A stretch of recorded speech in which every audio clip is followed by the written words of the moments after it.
May is Mental Health Awareness Month. It's been nearly 3 months since the mass shooting at Marjory Stoneman Douglas High School in Parkland, and we're just now getting a better understanding of the devastating mental toll this tragedy has had on young people throughout the state of Florida. A recent report from the University of South Florida shows in the days and weeks just after the shooting, a sudden spike in the number of children who were admitted to hospitals across the state for psychiatric evaluation under Florida's Baker Act.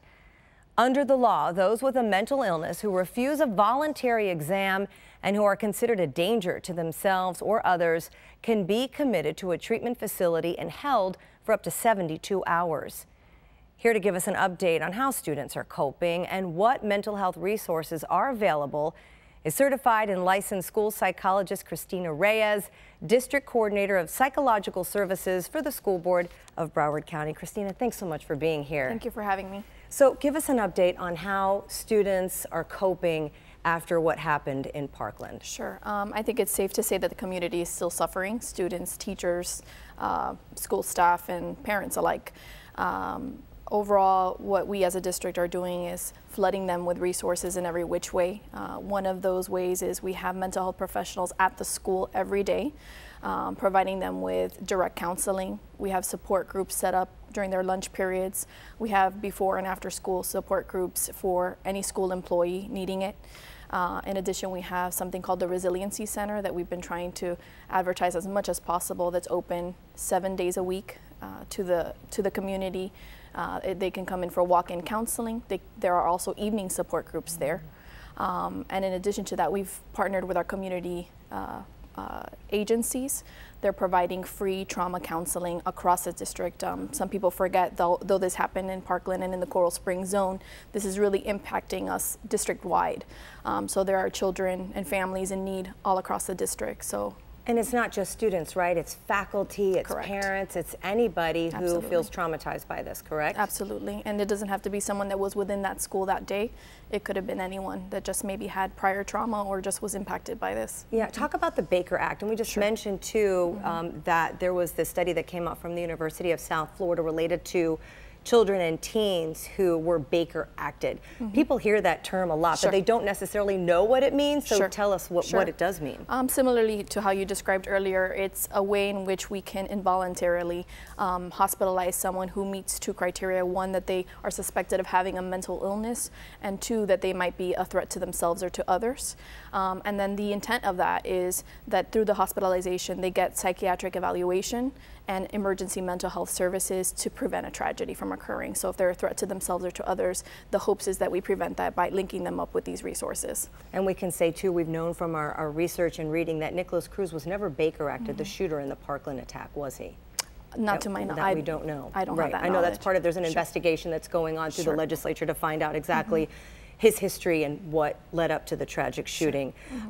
Let's talk, too, about mental health in the state of Florida, mental health services for people, because there was a study, too, about a year ago that indicated Florida ranked 44th when it came to services. So talk about that for a moment, because part of that Marjory Stoneman Douglas Public Safety Act that was passed was to put more money into mental health services. So talk about that for a moment. I can't speak to that specifically because that's the district's budget.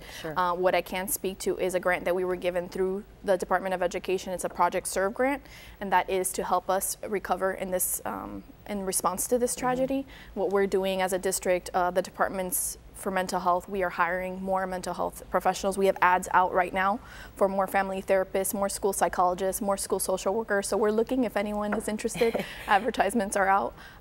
We have interviewed and hired a few already, but we're preparing because this is going to be a long-term recovery for sure. It's going to be a long-term recovery, yeah, for many people who it's possible, too, that folks haven't necessarily addressed how they're feeling about this yet, right? They could start to have a reaction 6 months, a year from now, correct? Absolutely.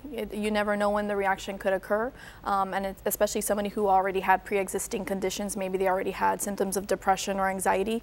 You know, this sometimes exacerbates those pre-existing conditions. And let's talk about that for a moment. This is Mental Health Awareness Month, and we do hear a lot lately about anxiety. We do. And a lot of people suffering from anxiety, kids, teens, adults. In fact, the actor Ryan Reynolds just came out publicly and said he suffers from anxiety. Yes. I think people might be surprised by that. But I think what we're also seeing is a destigmatization of mental health issues. Talk about that for a moment. Sure, and honestly, that is the intent of Mental Health Awareness Month. I'm privileged to be a part of the district's mental health leadership team. One of our goals is a mental health campaign to do just that, destigmatize mental illness, so that people aren't afraid to seek out the resources. We're trying to make resources so readily available. And sometimes parents forget that the mental health services are just within their schools. You know, sometimes they're afraid to go to a hospital or a doctor. They fear those kinds of things. Not to say they should, but that we have those services like school psychologists like myself in the schools. And part of our mental health campaign is we have a mental health and wellness portal that we created for Broward Schools District. The resources that we have within our school district are there on bcps-mentalhealth.com.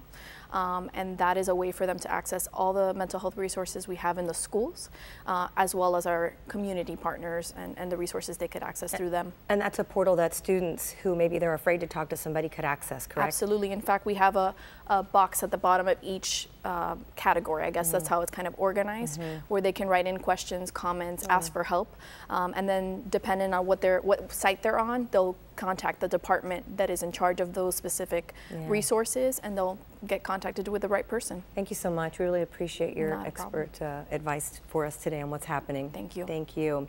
And if you are a Broward student and you need help with mental health care, visit the website browardschools.com/crisis support, or anyone is always there for a free phone call. You can call them for free, rather.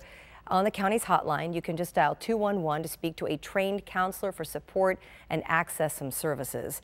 As always, we're going to have all of this information for you on the resources throughout South Florida on our Facebook page @YourSouthFL. And do you have a comment or a question about mental health? We'd love to hear from you. Send us your thoughts via email or go to our Facebook page @YourSouthFL.